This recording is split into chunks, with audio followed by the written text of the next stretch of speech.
สบายดีเนาะวันนี้สิมาสอนดาวน์โหลดแอปมาแอปลาวเนาะแอปลาวของวิดีเที่ยวเนาะตัวนี้เนาะแอปตัวนี้มันสิให้dataฟรีเนาะตัวนี้โอเคก่อนอื่นเราต้องเข้าไปดาวน์โหลดแอปกันเนาะเข้าไปใน Play Store เนาะ Play Store เนาะพิมพ์คำว่าลาวแอปเนาะ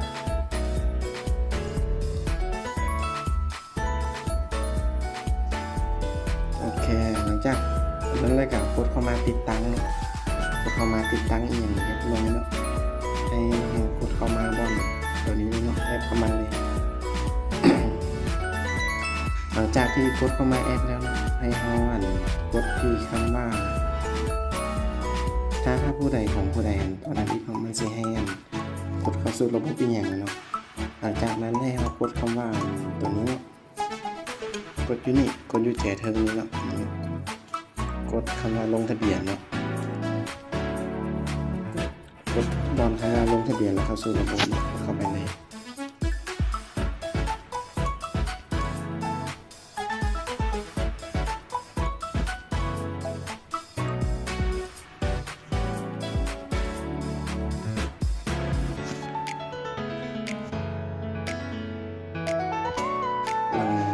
หลังจากกดเข้ามาแล้วเนาะมันจะในหน้านี้ให้เฮาเลือกภาษามันก็ได้เนาะเลือกภาษาเข้าไปเลยแล้วก็ให้เฮากดคำว่าถ้าผู้ใดยังไม่ทันได้ลงทะเบียนให้กดคำว่าก่อนลงทะเบียนนี้เนาะนี่กดลงทะเบียนไปเลยมาวันนี้มันสิให้ใส่เบอร์โทรเนาะมาหอดนี้มันสิตัวนี้มันให้ใส่เบอร์โทรอากาศตัวนี้มันให้ใส่ชื่อกันใส่ชื่อเฮาเนาะตัวนี้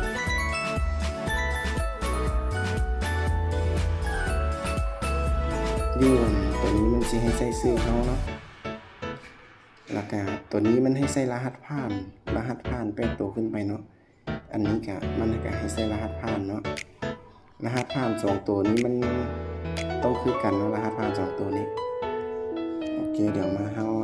ลงกันเลยตัวนี้เนาะใส่เบอร์โทรเดี๋ยวขออนุญาตใส่เบอร์โทรก่อนเนาะ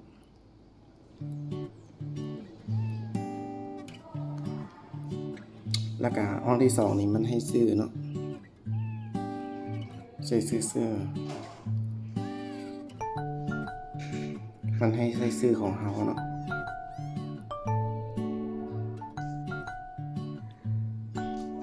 อยู่นี่เนาะให้ใส่รหัสผ่านที่แบบมันเป็นสัญลักษณ์ตัวใดก็ได้เนาะคือเดี๋ยวเราต้องแบบใส่ตัวใหญ่แล้วก็ตัวน้อยคือถ้าแบบว่าเฮ็ดอันนี้บ่แล้วก็ใส่สระพิเศษตัวนึงเนาะเฮ็ดแบบนี้มันจังได๋หรือว่า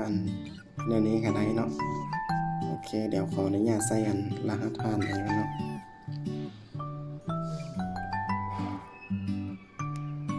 ตัวนี้ก็คือกันเนาะให้ใส่คือกับตัวเทิงนี้เนาะให้ใส่คือกันกับตัวนี้เนาะ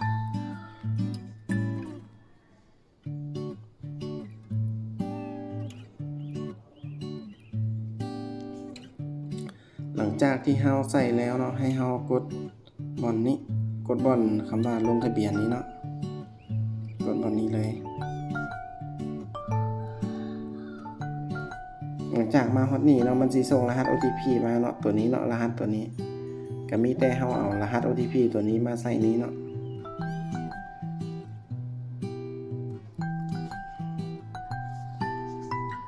รหัสตัวนี้มันสิบ่คือกันเนาะแต่ละเทื่อมันสิเปลี่ยนไปตลอดเนาะ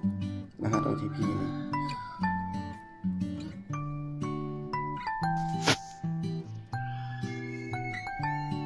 โอเคหลังจากนั้นเนาะมันก็เข้ามาให้เฮาอยู่นี้เนาะมันก็เด้งเข้ามาเองเลยเนาะโอเคมันก็สิส่งข้อความอีหยังมาเนาะมันจะว่าขอบใจลูกค้าที่ลงทะเบียนบัญชีของท่านพร้อมใช้งานแล้วโอเคแล้วก็เฮาก็มาเบิ่งว่ามันสามารถเฮ็ดหยังได้เนาะก่อนอื่นเนาะตัวนี้สมันอยู่นี่มันสามารถเปลี่ยนชื่อใส่ชื่อนามสกุลวันเดือนปีเกิดเลือกเพศหญิงก็ได้เนาะ โอเคเดี๋ยวสิมาลองมาเปลี่ยนรูปเนาะ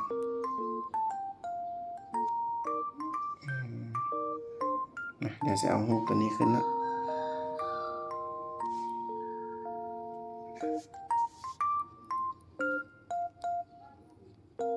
ใส่ชื่อซองของเราเนาะโอเควันเดือนปีเกิดใส่วันเดือนปีเกิดของทุกๆคนเลยเนาะตัวนี้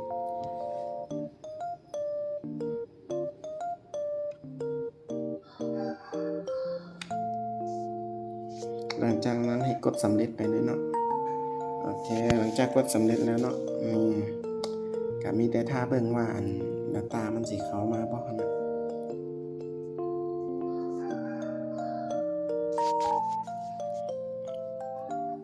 ตัวนี้เนาะมันสามารถฟังเพลงก็ได้อยู่ในนี้เนาะ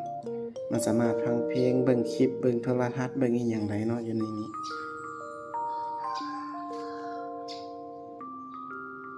สามารถเล่นเกมก็ได้เนาะอยู่ในนี้มันสิมีเกมตัวหนึ่งเนาะสามารถลิ้นแล้วก็เอาไปแลก data ได้เนาะเดี๋ยวสิวิดีโอต่อไปสิมาสอนให้เบิ่งเนาะมีแต่ถ้าผู้ใดอยากเบิ่งอยากเห็นเนาะมีแต่กดคอมเมนต์ไว้แล้วก็กดติดตามไว้เดี๋ยวสิมาสอนเนาะ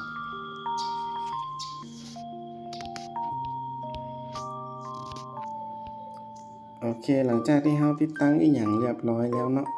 เฮาก็มีแต่ท้าไปอันนั้นเลยเนาะถ้าเบิ่งว่า data มันสิเข้ามาบ่โอเคแล้วก็มีแต่ตัดไปตอนที่data เขาเลยเนาะไป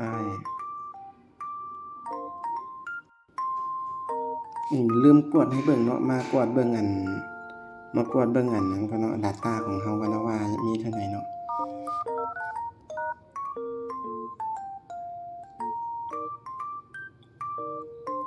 data ของเฮามี0เนาะ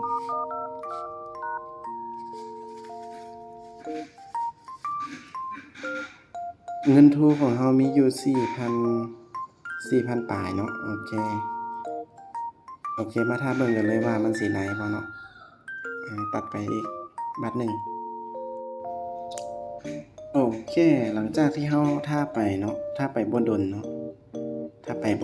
ปประมาณนั้น5นาทีเนาะก็เห็น data เขาแล้วเนาะ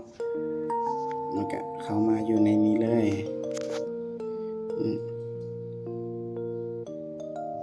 มันเขียนว่าท่านได้รับ data นำใช้3 กิกนำใช้36ชั่วโมงเนาะจากการติดตั้งLaoแอปเนาะและสามารถยังรับ data ได้อีกหลายๆครั้งถ้าหากท่านเซิร์ชหมู่ติดตั้งแอปLaoแอปในแต่ละมื้อสำเร็จเนาะกรุณากดที่ลิงก์เข้าไปเนาะกันว่าตัวนี้ถ้าแบบเฮาเซิร์ชหมู่อีกมันก็สิได้อีกเนาะแอปตัวนี้โอเคถือว่าแอปตัวนี้ได้แท้เนาะมีแต่เฮามากดเบิ่ง data ของเฮาเนาะว่ามีเท่าไหร่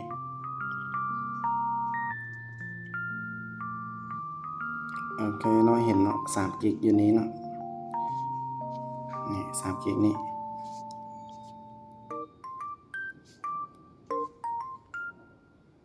3 กิกอยู่นี่เนาะก็มีแต่ตัวนี้เนาะก็มีแต่ฝากกดไลค์กดแชร์กดติดตามให้ด้วยเนาะเดี๋ยวคลิปหน้าสิมาสอนเอา data ฟรีเองเนาะโอเคเข้าใจเนาะมีแต่คลิปต่อไปเนาะสิมาสอนการนำใช้แอปตัวนี้นะเนาะมันสิมีให้ฟังก์ชันให้เอา data ฟรีบักหลายๆเนาะโอเคเอาขอเข้าใจ